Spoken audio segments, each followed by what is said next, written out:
Hello everyone, good morning to all of you. आज का topic हमारा है linear equation in one variable. तो linear equation in one variable वैसे तो टू वेरिएबल का भी होता है, लेकिन हम बेस से स्टार्ट करेंगे।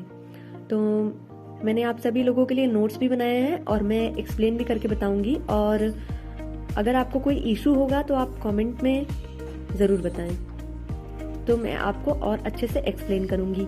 या कोई आपका खुद का क्वेश्चन है लीनियर इक्वेशन का जो आपसे सॉल्व नहीं हो रहा, वो भी आप मुझे सेंड कर सकते हो। Thank you. तो आगे बढ़ते हैं।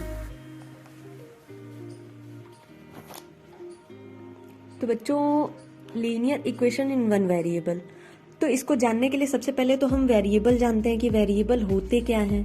तो बच्चों देखो, अ वेरिएबल क्या होता है? वेरिएबल एक अल्फाबेटिक लेटर होता है ना। A variable is an alphabet or letter that represent an unknown number, यानी इसकी कोई फिक्स वैल्यू नहीं होती। देखिए मैंने यहाँ पे लिख रखा है वेरिएबल क्या होते हैं। A variable is an alphabet or letter that represents an unknown number or unknown value or unknown quantity, यानी वेरिएबल क्या होते हैं, इसकी कोई फिक्स वैल्यू नहीं होती है ना।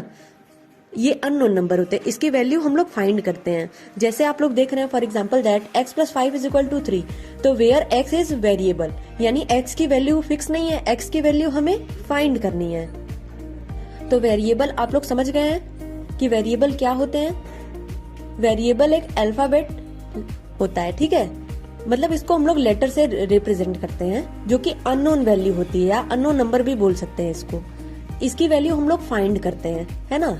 एग्जाम्पल में आप लोग देख ही रहे हैं, इसकी कोई फिक्स वैल्यू नहीं होती और कांस्टेंट की वैल्यू फिक्स होती है। बच्चों देखिए, a constant is a value or a number that never change in expression.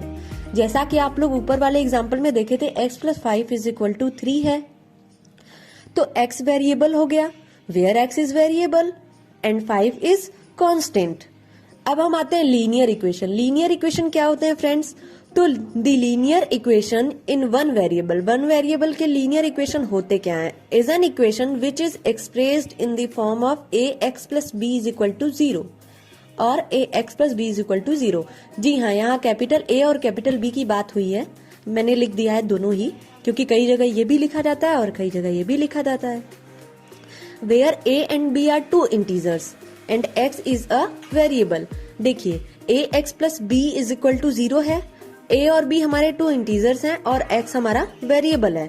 अभी मैं आगे आपको बताऊंगी कि इंटीजर्स क्या होते हैं। वेरिएबल और कांस्टेंट के बारे में तो आप लोग समझ ही चुके होंगे। तो ax + b = 0 मैंने ले लिया है, और वो किस फॉर्म में दिख रहा है? 6x + 7, है ना। 6x + 7 = 0 is the form of ax + b = 0। दिख रहा है आपको? 6x + 7 ax + b, इस फॉर्म में आप सभी लोगों को दिख रहा है। तो वेयर a एंड b हमारे क्या थे? इंटीजर्स थे। वैसे ही हमारे 6 और 7 भी क्या है? इंटीजर्स हैं, और x हमारा वेरिएबल है। आइए दोस्तों इंटीजर्स के बारे में जानते हैं। इंटीजर्स क्या है? An integers is a number that has no fraction or decimals. Fraction it means to say that numerator upon denominator, it means p/q के फॉर्म में नहीं है। समझ रहे हो आप लोग? The set included 0, the natural number and their additive inverses, है ना। नेचुरल नंबर क्या होते हैं आप सभी लोग जानते हैं? All positive numbers, all counting numbers. For example that आप लोगों को मैंने यहाँ पे बना भी दिया है, और नेक्स्ट वाले पेज में मैंने चार्ट भी बनाया है। यानी कि इंटीजर्स में क्या है? पॉजिटिव नंबर्स भी है, नेगेटिव नंबर भी है, इंक्लूडिंग 0। 0 हमारा क्या है? ना तो पॉजिटिव नंबर है और ना ही नेगेटिव नंबर है ना। निदर पॉजिटिव नॉर नेगेटिव। अब हम आते हैं इसके चार्ट की बात करते हैं। तो चार्ट देखिए मैंने बना रखा है यहाँ पे, ये हमारा स्केल के थ्रू मैंने बताया है। यहाँ पे नंबर लाइन मैंने शो कर दिया है कि 0 है, 0 के राइट साइड में हमारे पॉजिटिव इंटीजर्स हैं और 0 के लेफ्ट साइड में हमारे नेगेटिव इंटीजर्स हैं।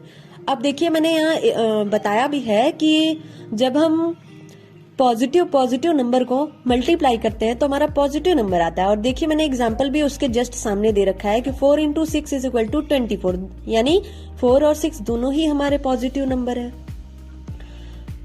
और इसी तरीके से मैंने बताया है कि पॉजिटिव और पॉजिटिव नंबर जब हम इन दोनों इंटीजर्स को डिवाइड करते हैं तो हमारा आंसर क्या आता है, पॉजिटिव आता है ना। देखिए मैंने एग्जांपल भी दे रखा है, 18 divided by 6 is equal to 3। Now इसी तरीके से हम बढ़ते जाते हैं और एग्जांपल देखते जाते हैं। नेक्स्ट हमने लिखा है कि पॉजिटिव प्लस नेगेटिव, जब हम किसी पॉजिटिव नंबर को और नेगेटिव नंबर को ऐड करते हैं तो हमें कौन सा साइन लगाना चाहिए उसके साथ। बच्चे अक्सर कंफ्यूज रहते हैं, तो कौन सा साइन हम लगाते हैं, साइन ऑफ लार्जर वैल्यू, है ना।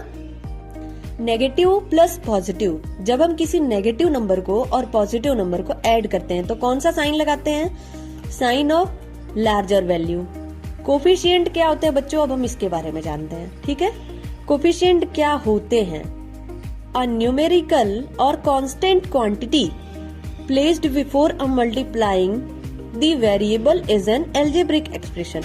यानी कोई algebraic expression जो होता है ना, तो कांस्टेंट के पहले जो नंबर होता है जिससे मल्टीप्लाई किया जाता है ना, किसी वेरिएबल को, वो हमारा कोफिशिएंट होता है। क्या होता है, कोफिशिएंट होता है ना। और algebraic expression क्या होता है बच्चों, तो algebraic expression, an algebraic equation is a balanced equation, है ना। जी हाँ, एल्जेब्रिक एक्सप्रेशन क्या होता है, बैलेंस्ड इक्वेशन होता है, जो कि कंसिस्ट करता है कांस्टेंट्स एंड वेरिएबल को और साथ ही साथ कोफिशिएंट को। तो आज हमने क्या क्या पढ़ा बच्चों, linear equation in one variable में हमने कांस्टेंट भी जान लिया, वेरिएबल भी जान लिया है और कोफिशिएंट भी जान लिया है, और लीनियर इक्वेशन क्या होता है ये भी जान लिया है ना। अब हम नेक्स्ट चैप्टर में आपको, नेक्स्ट टॉपिक में आपको ये बताएंगे कि कुछ एग्जाम्पल इससे रिलेटेड, फॉर एग्जाम्पल दैट, जैसे लीनियर इक्वेशन के एग्जाम्पल क्या होते हैं। तो आइए बच्चों देखते हैं लीनियर इक्वेशन के एग्जाम्पल। देखिए बच्चों, लीनियर इक्वेशन का ये एग्जाम्पल है, some example of linear equation in variable, जैसे x plus 3 is equal to 7 है, 6q इज इक्वल टू 9 है। ये सभी हमारे लीनियर इक्वेशन के एग्जाम्पल है, ठीक है। अब मैंने यहाँ सॉल्व भी किया है। अगर आपको कोई प्रॉब्लम हो तो आप विदाउट हेजिटेशन मुझसे कोई भी क्वेश्चन पूछ सकते हैं और अपने इशू को भी बता सकते हैं, ओके। और नेक्स्ट टॉपिक में मैं आपको बताऊंगी कि ऑपरेटर क्या होते हैं, टर्म क्या होते हैं, वेरिएबल, कांस्टेंट और कोफिशिएंट आप लोगों को पता ही है। Thank you for watching.